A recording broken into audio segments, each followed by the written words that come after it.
É apenas o primeiro episódio, amanhã aqui no Now vai para o ar o segundo. Vamos retomar o debate. Cláudia Rosenbusch é autora desta reportagem, jornalista, Pedro Proença, advogado e figura assídua aqui no Now, Rodrigo Coutinho, youtuber, e André Fialho, psicólogo no Instituto de Apoio ao Jogador. Vamos retomar este debate, Cláudia, aqui com esta estupefacção que já estávamos a falar também na primeira parte, e está aqui também nesta reportagem, que é o facto de um menor conseguir abrir uma conta sem que haja uma real verificação. Nem sequer precisa de abrir uma conta, não é? Num dos sites, eles fornecem-te o user e a password e tu jogas. O que ele precisa é de garantir que lá põe algum dinheiro. Ou 15 euros, ou 20 euros, seja lá o que for. Isso é que tem que existir. Depois, a seguir, se ganha qualquer coisa, é uma trabalheira para conseguir levantar esse dinheiro. Porque desde logo um menor não consegue, não é? Porque um menor não consegue provar que não é menor. Mas, e já agora também, doutor, se um menor abrir uma conta e perder dinheiro, quem é que responde por isso? Obviamente que terão que ser os seus legais representantes, neste caso os seus pais, que terão obviamente que responder por essa situação e, portanto, à partida, um menor para ter, por exemplo, uma conta bancária vai ter que ter uma conta bancária, por exemplo, titulada por um dos seus pais e, portanto, à partida é sempre uma situação de contingência de responsabilidade para os próprios pais. Deixa-me também agora dizer-te o seguinte, eu gosto sempre destes debates porque vou recebendo aqui algum feedback. Aliás, só para te dizer que já estou um bocadinho mais satisfeito, já tenho mais 2 seguidores, estou tudo contente. É brutal, já está a render, portanto, em breve vou-me converter, mas deixa dizer que houve aqui uma pessoa que me chamou moralista por causa das nossas posições aqui, que estamos a ser demasiado moralistas. Bem, já me tinham dito que eu era desalmado, agora moralista. Bem, à partida não há aqui uma questão de moralismo. O que nós estamos aqui a falar é de uma realidade que tem um impacto jurídico, económico e social extremamente relevante. E reduzir isto ao moralismo é, no fundo, querer negar uma realidade que é dramática para muitas pessoas. Aliás, a reportagem mostra o caso de uma mãe, repara bem, que chegou ao ponto, no seu descontrole da sua adição, de ter envolvido os filhos neste vício. E se isto é moralismo, eu pergunto a esta pessoa que me mandou esta mensagem, que me está a chamar moralista, se isto é moralismo, chamar a atenção para esta realidade e para ter ali alguém que até teve a coragem de assumir que perante o desespero, que até envolveu os seus filhos, que um deles, inclusivamente, afirmou a própria mãe, já tinha sinais de já estar ele próprio adito a esta realidade, então estamos a ver o impacto gigantesco que isto tem e a necessidade de criarmos aqui um mecanismo de regulação que seja mais eficaz do que aquilo que efetivamente é atualmente. E, portanto, estas entidades, nomeadamente esta entidade, o CIRG, o Serviço de Regulação e Inspeção de Jogos. Exatamente, o CIRG, tem estes nomes assim muito pomposos, não é? E a Cláudia tem trazido em inúmeras reportagens uma quantidade enorme de entidades reguladoras que também do Estado. Convidei para estarem aqui. Pronto, e que normalmente nunca estão e que nunca aceitam os convites. E esta realidade de serviço público que a Cláudia nos traz, e o repórter Sábado nos traz, é que estas entidades não só recusam o debate público desta questão, o que é de facto gravíssimo, é grave porque são entidades do Estado e, portanto, o Estado tem um dever de explicação e de elucidação relativamente a esta realidade, mas são entidades que eu desconfio que até em termos técnicos, em termos de recursos até humanos, não estão preparadas para regular a dimensão deste problema. Sim, a dimensão não, seguramente. Outra coisa também, eu pude assistir, ouvi toda a sessão em que foi ouvido da Associação Portuguesa de Apostas e Jogo Online no Parlamento e ouvir as duas posições e não fiquei nem completamente convencida de que deve continuar a publicidade aos casinos legais, mas também vi pontos relevantes em quem defende que deve continuar. E, portanto, não tenho aí uma posição sobre isso e nem me cabe a mim, não sou comentadora, sou jornalista. Mas há pontos a favor, pronto, há pontos a favor e contra e não tenho ideias feitas sobre nada. Pronto. O que é que me para mim ficou evidente nesta reportagem, nesta investigação, é que, não obstante haver um perigo, uma danosidade, eu bebo um copo de vinho e não sou alcoólica, não sou adita ao álcool. Outra pessoa, se calhar, não consegue beber só um, bebe 30, e não é por isso que o álcool deve ser proibido e deve ser banido, e o jogo também não deve seguramente ser banido. Não é isso que está em causa. Agora, quais são as diferenças que eu encontrei relativamente aos sites de apostas legais e ilegais? Olha, desde logo, uma das coisas que se tornou muito evidente é que estes influencers passam a ideia de que tu ganhas sempre. E depois, de uma maneira só pro forma, dizem, vá, joguem com moderação, porque lá lhes devem dizer, terminam sempre os seus stories dizendo, vá, terminem, joguem com moderação e tal. Ao álcool também se diz sempre, beba com moderação. Beba em letras pequeninas, não é? Sim. Pronto. Agora, o que é que me chocou particularmente? Eles transmitem a ideia de que se ganha sempre.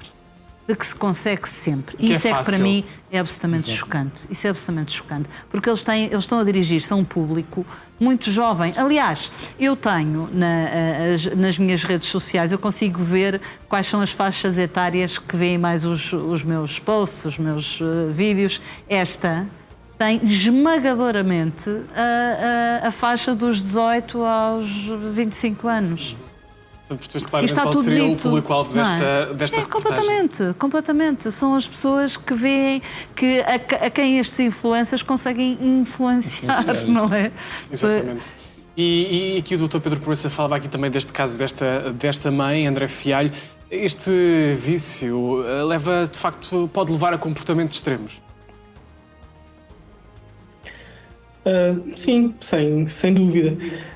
Queria pegar numa coisa que a Cláudia disse antes, que é, antes de responder diretamente à sua pergunta, a passagem do jogador responsável para o jogador abusivo. E é no seguimento dessa relação de abuso é que vêm os tais comportamentos extremos, que é quando as pessoas atribuem ao jogo uma função que não é dele, aí de facto estão a passar a linha. A Cláudia há pouco falou que o seu contacto tinha dito que quando as pessoas jogam para recuperar, então de facto já passaram a linha. E já. Mas existem outras maneiras também de passar a linha, que é quando a pessoa vê no jogo a tal ferramenta de investimento financeiro, não é? Pessoas que estão a tentar ganhar dinheiro e pessoas que veem no jogo uma forma de regular as emoções, porque são incapazes de fazê-lo de outra maneira. E aí estão a atribuir uma expectativa que não é do jogo. O jogo não tem essa função. E a partir daí é que realmente a pessoa entra no comportamento abusivo e, ao continuar, vira realmente um jogador compulsivo, um jogador patológico. É aqui, nesta fase, que a pessoa joga para atingir um objetivo, não está a conseguir atingir esse objetivo, fica ainda mais frustrada e começa a aumentar o seu buraco financeiro, que acaba por fazer coisas com as quais não se identifica, coisas que não faria noutro contexto, mas está numa fase em que não tem propriamente discernimento. A neuropsicologia explica isto, a amígdala entra em funcionamento, para o cérebro é uma situação de sobrevivência, a pessoa precisa de recuperar aquele dinheiro que perdeu, a ideia nunca é essa, e quero também salientar aqui que as pessoas que gastam o salário todo, gastam todas as suas poupanças, que se apropriam de fundos que não são seus, as pessoas não são estúpidas, elas não fazem isto para perder dinheiro ou para piorar a sua vida. É muito comum os jogadores usarem o termo de investimento. Eu vou pôr ali uma porção de dinheiro na esperança, porque nunca é garantido, de ter uma quantia maior. Então eles veem isto como um investimento e depois, quando as coisas não estão a correr bem, o buraco financeiro aumenta e a pessoa entra num estado emocional muito desconfortável, muito sério, uma grande angústia, arrependimento, tristeza, e aqui sim fazem as tais coisas que vimos na peça e que certamente vamos ouvir amanhã.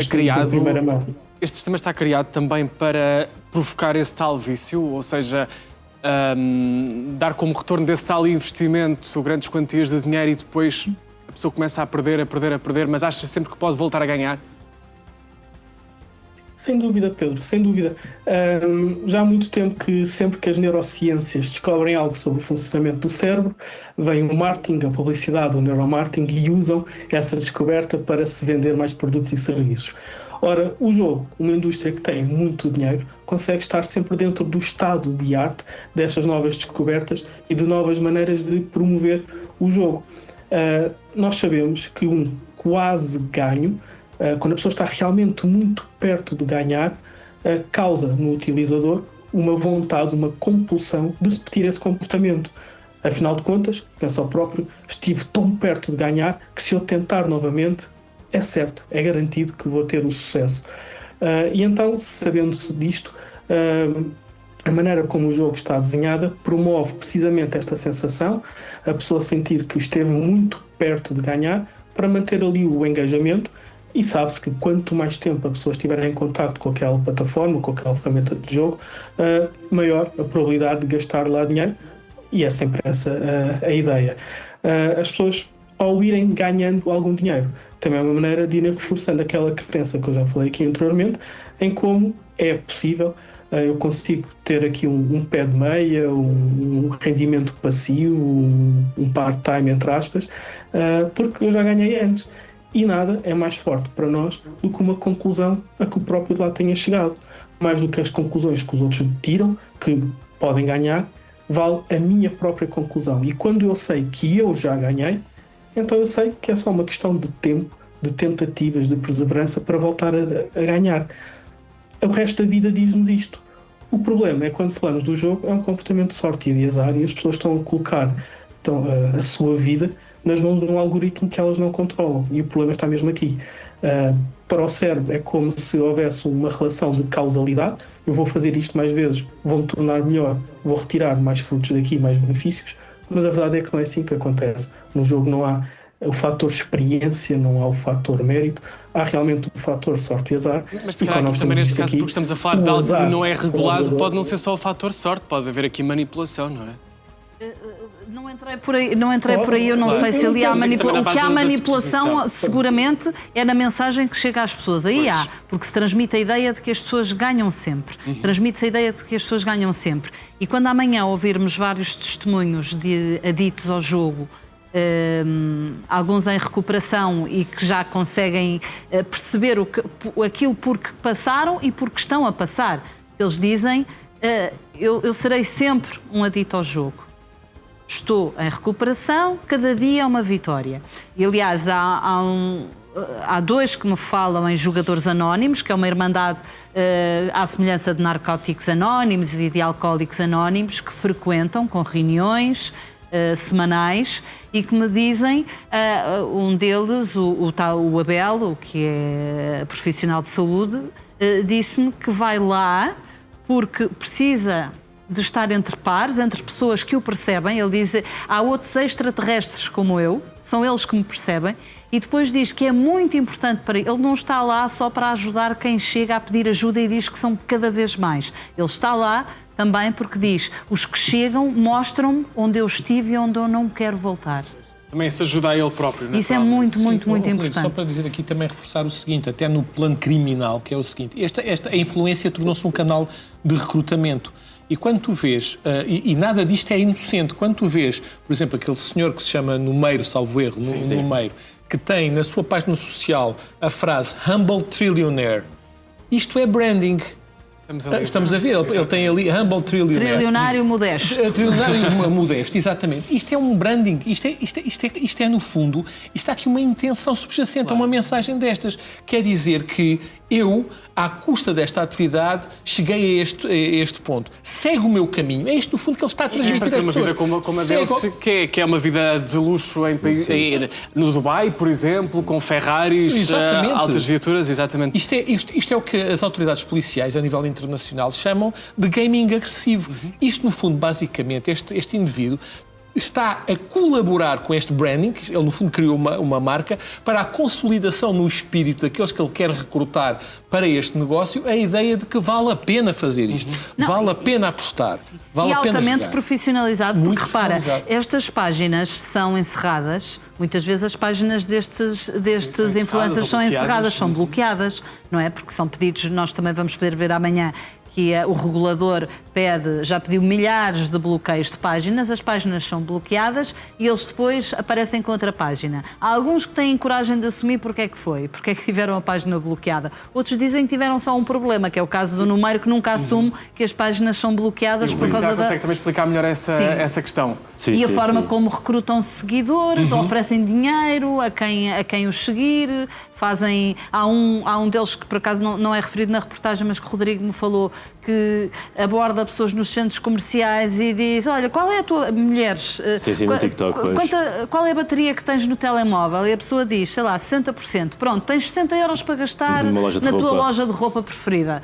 E, portanto, assim vão ganhando seguidores para terem, porque lá está, recebem mais se tiverem mais seguidores, não é? Isto é altamente Não somos agressivo. nós com os Sim, miúdos. isto é quase como um funil. Eles fazem este tipo de conteúdo a mostrar a vida luxuosa e depois dizem aos espectadores, tu podes ser como eu, podes ter esta vida como eu, estes carros. Na maior parte das vezes são alugados, é coisas que nem são mesmo deles. Alugam um Lamborghini para um dia, pagam e tiram fotos, se calhar logo para o ano inteiro. Várias mudas de roupa diferentes, pronto, está o conteúdo feito. E depois estão a passar imagens, sobretudo aos menores, que aquilo é de facto possível, com este trabalho, entre aspas, que é vai ao casino, vai à roleta. Quando não é assim, né? Eles estão a ser pagos, eles não estão a ganhar aquele dinheiro no casino também a jogar. Mas os clientes, eles estão a ser pagos por fora e passam essa imagem de riqueza, não é? Rodrigo, já agora uma coisa, para as pessoas lá em casa terem noção de quanto plástico e artificial este género de atividade é. Obviamente, se este senhor fosse trilionário, como diz, não estava a investir em códigos de apostas e códigos de descontos para apostas. Estava a investir em private equities ou outro tipo de investimentos. Portanto, se o senhor tivesse, de facto, fosse trilionário, não tinha necessidade nenhuma de andar nesta vida obscura de recrutamento de desgraçados para perderem dinheiro e ele encher os bolsos. Portanto, atenção a isto, é muito importante, sobretudo se os jovens, como a Cláudia disse, de uma certa faixa etária, estão a ver isto. Isto é tudo uma fachada comercial. E, portanto, isto serve de quê? De engodo para enganar as pessoas. Sim, nós neste trabalho que fizemos, é justo dizer, nós passamos a vida a dizer que somos uma casa de liberdade, mas a liberdade não são palavras, são atos. E nós, tendo cá dentro de casa, designadamente na nossa irmã mais velha, na CMTV, portanto, comentadores que também fazem este tipo de publicidade a sites ilegais, evidentemente que também expomos essas situações e amanhã poderão ser vistos e as respostas que as pessoas nos deram, e em alguns casos as não respostas, porque de facto é uma questão, mais uma vez digo, eu não quero diabolizar ninguém, mas é importante que as pessoas tenham consciência, e o que eu gostava é que as pessoas tivessem consciência, vissem os efeitos desta publicidade que fazem, não é? E que não queiram, como alguns quiseram, comparar isto à publicidade aos casinos legais, porque efetivamente estamos a falar de duas realidades completamente diferentes, não obstante. Há problemas em ambas, como é óbvio. Há problemas, evidentemente que há problemas, e há pessoas que são aditas ao jogo e que nunca jogaram em sites de apostas ilegais. Agora, a situação é completamente diferente e nós vamos poder, olha, desde logo sobre a questão da autoexclusão, que é possível que nos sites legais é imediata, a pessoa não precisa sequer de invocar um motivo, e não são só os aditos a jogo que pedem a autoexclusão durante algum período. Todos podem pedir por qualquer razão, e nós vamos ter também o testemunho de uma pessoa que pediu a autoexclusão num site ilegal e até um atestado médico lhe pediram. Pois. E mesmo assim não foi concedido. Não foi concedida a autoexclusão. Portanto, quer-se a toda a força que as pessoas continuem a jogar e... Pois. Nós vamos aqui a ver o Instagram da Helena Isabel, mas amanhã tu vais falar melhor Helena disso. Isabel, que... É também uma ex-concorrente do reality show, portanto, e bastante famosa. E que é comentadora na CMTV e que eu abordei e que me quer convencer... O nosso lema é do Há Quem Doer, claro aqui na Média claro Livre, sim, portanto claro podemos falar de quem quer que seja. E ela não gostou nada da abordagem e depois quis-me convencer que o post que está na página dela que era a inteligência artificial. Ora, aquilo está na página dela. Eu não fui ver ao Google, que eu tenho muito bem noção, porque no Google até o Cristiano Ronaldo tu vês a promover sites de apostas ilegais. Sim. Portanto, não é isso. É evidente que eu vou às páginas oficiais das pessoas e, portanto, ela quer me convencer que aquilo é resultado de inteligência artificial, quando já foi alvo de queixas-crime antes das autoridades, por vídeos que nós vamos poder exibir a fazer promoção a estes sites de apostas ilegais. E nós vamos falar Uma disso jurista, aliás. Sim, exatamente. Jurista. Exatamente. Dr. Pedro Proença, o Estado não tem instrumentos legais para travar este fenómeno, ou tem? Lá está, Portugal é um país que é rico em legislação, não há dúvida nenhuma. E nós temos, e estarão com certeza outros colegas meus de acordo, alguma da legislação mais avançada. Aqui o problema é a vontade política, que não existe, a parte das vezes, e a ausência de recursos, quer da parte do Ministério Público, quer das entidades reguladoras, para efetivamente aplicarem a lei com eficácia, quer no plano preventivo, quer no plano coercivo, quando se trata de constatar as ilegalidades. Ainda há pouco, ainda em relação àquilo que a Cláudia estava agora a comentar e a dizer, e tu também estavas-te a referir, eu certo, obviamente, que estas pessoas são visadas, percebendo que realmente estavam a anunciar sites ilegais, vão ter com certeza a hombridade de devolver o dinheiro que ganharam com esta publicitação destes sites ilegais. Eu não tenho dúvida rigorosamente nenhuma, a não ser de facto que esta intenção também seja virtual, tal como a ideia imaginativa de que alguém fez inteligência artificial no meu próprio site, pondo-me a mim a falar nisso. Mas tenho certamente a certeza que estamos a falar de pessoas altamente idóneas e que amanhã estarão a devolver todo o dinheiro e que estarão a comprovar às finanças e à autoridade tributária que realmente passaram faturas a dizer eu fui vítima de realidade virtual, fatura isto, mas tenho agora que pagar X de IVA e de IRS. Mas é pena que alguns destes influencers não estejam aqui. A Cláudia convidou-os, eles não viram, porque eu gostava efetivamente de lhes perguntar cara a cara isto, se tendo noção... aqui ao lado na CMTV, na Noite das Estrelas e no Manhã CM. Portanto, não estão muito longe. Não estão muito longe, mas tendo noção da ilegalidade que cometeram, se estariam dispostos a devolver esse dinheiro. Perguntaria também já agora, e se calhar qualquer dia cruzamos aí, se já perdeu dinheiro nestas plataformas, porque admito que estas pessoas, se efetivamente falam com tanta ciência desta realidade, se calhar já experimentaram na prática como é que funciona e se calhar vimos-las a apostar e a ganhar sempre, não é? Eu gostava de saber se, além de ganharem sempre, se perderam alguma vez e se efetivamente até recomendavam aos seus filhos e aos seus pais a aposta neste tipo de jogo. Portanto, à partida, volto a dizer, somos todos nós que estamos a sofrer com isto. Aliás, volto a dizer, o Estado perde milhões de euros com esta atividade. E o Estado somos todos nós. Portanto, é uma atividade que escapa completamente à tributação nesta matéria. Também para dizer, há bocado esqueci-me de dizer isto, que quando eu disse há pouco, fiz a referência aos dados da Interpol relativamente aos montantes milionários, trilionários que estão aqui em causa, os lucros que envolve esta atividade, que curiosamente muitas destas plataformas, a nível internacional, estão associadas a empresas offshore. E, portanto, à partida, isto indicia claramente o quê? Que há aqui uma intenção clara de ocultar quem são as pessoas realmente que estão por trás desta atividade, porque a maior parte das pessoas que estão associadas a este tipo de atividade estão associadas a outro tipo de criminalidade e precisam do jogo clandestino online para lavar dinheiro. E, obviamente, é por trás desta fachada que se escondem os verdadeiros tubarões deste negócio. Sim. E depois temos os recrutadores. Quem são os recrutadores? São os influencers. Rodrigo, eu acho que no vídeo inclusivamente tinha descoberto que uma das casas de apostas tinha sede numa praia, não era? Sim. A maior parte delas são assim, quando vamos ver onde é que elas estão, Bali, cenas assim paradisíacas, é assim... Não, mas a morada física mesmo, tenho ideia de que era numa que era praia. Numa praia, depois que até depois vi no Google Maps, era literalmente um mar e uma praia. Era algo fantasma. Pois. Já agora, aproveitando também que estás aqui, sentes que tens feito a diferença? Eu gosto de acreditar que sim, sobretudo o público mais jovem, que também me acompanha muito, é principalmente ali entre os 18 e os 24, mas também tenho vários menores, e acho que, pelo menos gosto de acreditar pelas mensagens que recebo e assim, dessas pessoas, desses jovens que ao início não sabiam bem onde é que se estavam a meter, porque gostam de jogar de vez em quando e agora começam a perceber as diferenças e o mal que pode fazer e começam, se querem jogar, vão para os casinos legais e só quando são maiores de idade. Então acho que eu tenho essa responsabilidade e todos nós fazemos conteúdo para a internet, temos essa responsabilidade e conseguimos passar essa mensagem e acho que faz alguma diferença. Pode ser pouca, mas acho que acaba por fazer. Agora também pergunto se tens recebido algum tipo de ameaça. Mas eu já faço uns vídeos aí há 4, 5 anos. Mais insultado no início... pelo menos és. Insultado pelo menos és. Sim, isso é normal. Isso é normal, pois. Agora, já cheguei a receber umas mensagens assim, de influências que promoviam casinos, mais ao início, mas hoje em dia já não recebo. E é só ignorar, porque depois é só paleio online, assim como costumamos dizer. Depois nunca acontece digital. nada. É bullying digital. Sim. Nós estamos quase aqui a fechar também o nosso debate, ainda a ir para fechar ao André Fialho. De forma rápida, principais conselhos.